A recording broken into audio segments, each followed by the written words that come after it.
hari igihe bavuga bati na jenoside yakorewe abatutsi yaba yaratangiye mu 1994. Oya, yewe ndi umuntu ufite ubuzima kubw'Imana n'inkotanyi, ntabwo ari ndi kumwe njyenyine. Nabonye hari undi tumaze iminsi tutabonana, nawe twari kumwe, ndi umwe mu bafunzwe mu byitso. Urugamba rwitangira tariki ya 2, uwiswe umututsi wari umututsi wese icyo gihe yarafunze. Muzi ko hariho abarenga 10,000 bafunzwe mu gihugu cyose. Icyo gihe hari amaliste mbere, ni ukuvuga ngo n'iyi ntambara yo kubohora igihugu itaza kuba, abatutsi bagombaga gupfa buhoro buhoro. Ngewe nabihagazeho, nafunzwe tariki ya 4 z'ukwa 10, ariko ngezwa muri special tariki ya 11. Nasanzemo bamwe, ari umwe nabonye twari kumwe muri special, nubwo harimo amakasho menshi abitwaga ibyitso by'inkotanyi barimo. Nabibonye nte igihe bangejeje muri kasho za brigade zari imbere ya gereza, iriya gereza ya Ruhengeri mubona hariya.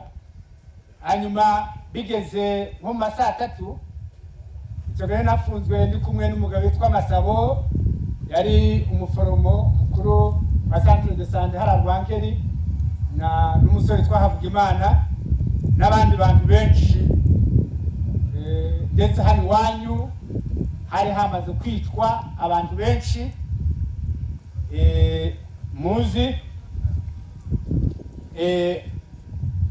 Ngewe rero bigeze saa 3 tariki ya 11 bataranjyana muri special, banjyanye imbere y'umugabo bitaga Upeji, ambwira kureba imbere kuko neni cyane hari idirishya, nagomba kureba abantu bica, abantu bakubita.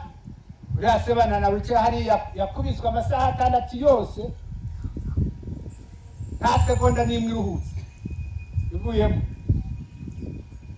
Abantu barakomera.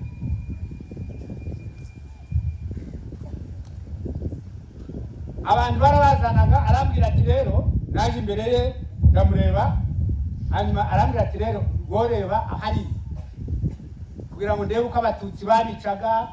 Abo bamaraga kwica bakarunda mu kamyo, bakajyana abandi bakaza, aho bakubitaga kwabira bakubita amabuye mu kanwa.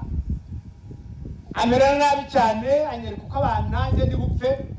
Ariko none harambaza, ariko yarafite igitabo kinini kigaza, atariko wowe ko nakomeje gushaka nkakubura, namaze amasaha 6 imbere ye, ko nakomeje gushaka nkakubura, byagenze bite? Naho icyo gihe nari umusore, yanshakiraga mu bantu bari kuri liste banyuma, naho nge nari kuri liste ya mbere. Aranshaka arambura, ariko twari tumaze kumvikana. Arambwira ati rero warize, ugomba gupfa, ugomba kubisinyira. Naranabisinyiye. Ibintu birebire twagiranye ikiganiro, ariko ndi kwirinda kureba uko abavandimwe b'abatutsi n'abandi basaga nabo bicirwaga aho imbere kuri brigade.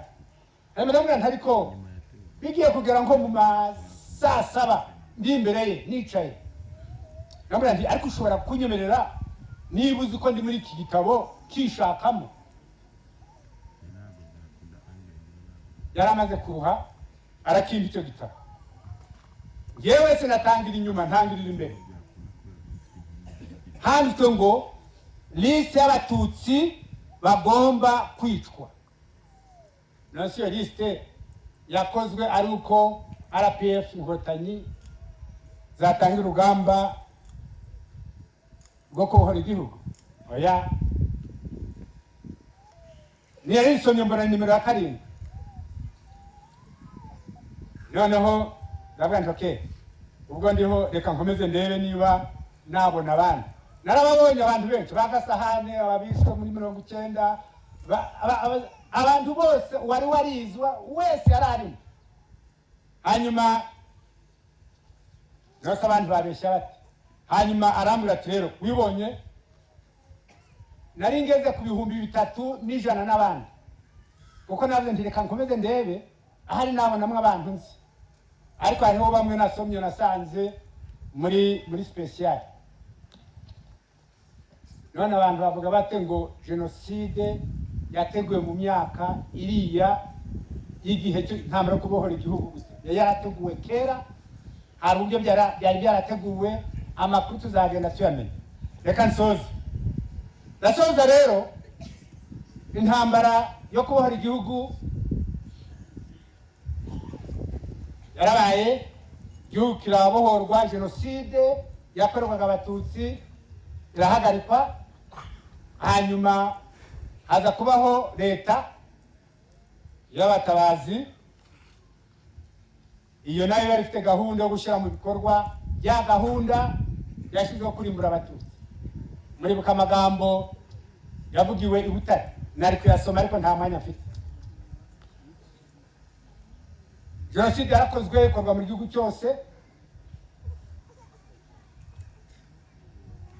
Loni ihari ndetse iranagenda, twari kuvuga ibihamya byinshi, bazana turquoise, abo muri turquoise bapfa buhoro buhoro kuko bishwe buhoro buhoro uko abicanyi bashaka, kugeza igihe RPF Inkotanyi yirukanye umwanzi, bajya Kongo, bajyana imbunda zabo, bafashirizwayo iyo bakomeza murikwa ko bagiye kugeza iki gihe bamaze gutera u Rwanda inshuro zirenga 20 kubera ya ngengabitekerezo ya genocide. Umuryango mpuzamahanga urayibona ariko ntacyo ukora.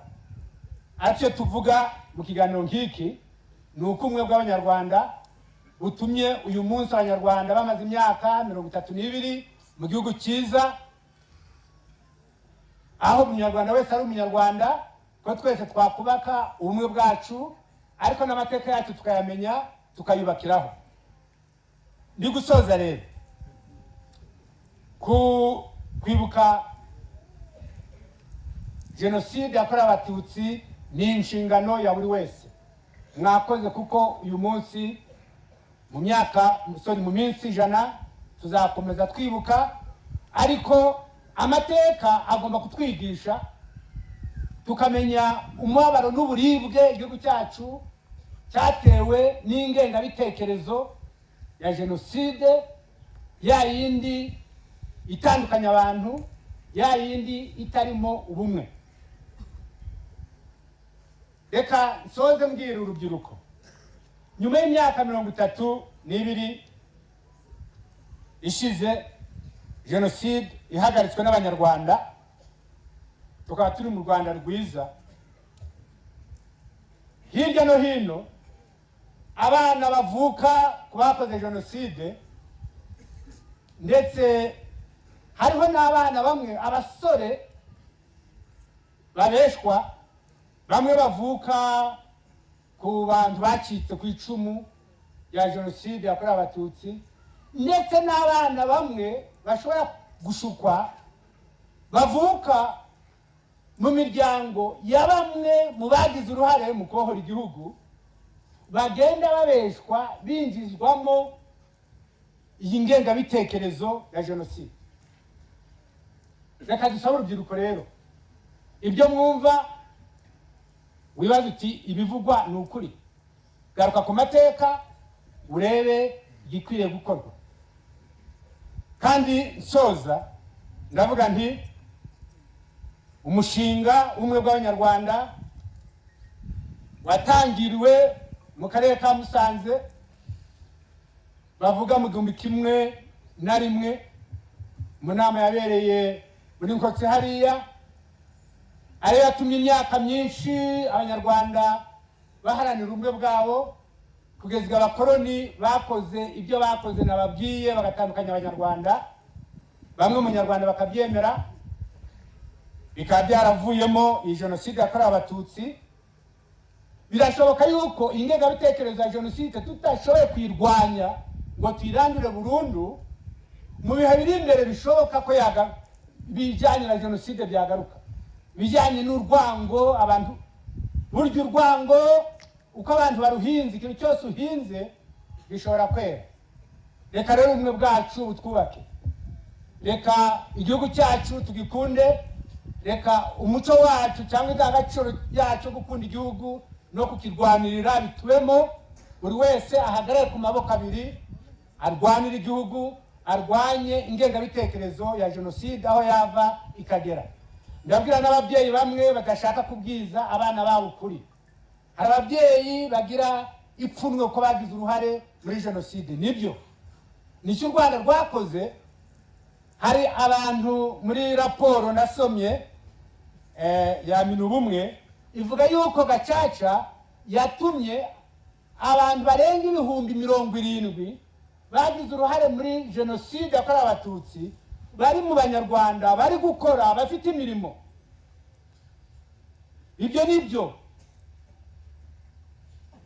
Niba rero abo barimo n'abandi badashobora kuvuga ukuri, iyo ngengabitekerezo yakomeza kuba mu bana bacu. Reka nsabe rero buri munyarwanda wese aharanire kuvugisha ukuri ku byabaye, kandi arwanye ingengabitekerezo uko yaba imeze kose. Hirya no hino mu bihugu bidukikije iyo ngengabitekerezo iracyahari, nko muri Kongo Abanyarwanda Abatutsi b'ikinyarwanda barabizira, bazira ko ari Abatutsi, Abanyamurenge, ibyo byose umugenda mukurikira. Reka buri munyarwanda wese uri hano n'undi wese arasabwa muri iki gihe turimo kwibuka yiyubaka. Kwiyubaka bisobanura iki? Kwigira ku mateka, kandi amateka agatuma dukora ibikwiriye kugira ngo tugire u Rwanda rwiza ruzira rwose ingengabitekerezo ya jenoside, kandi u Rwanda rwubakiye ku bumwe bw'Abanyarwanda bose.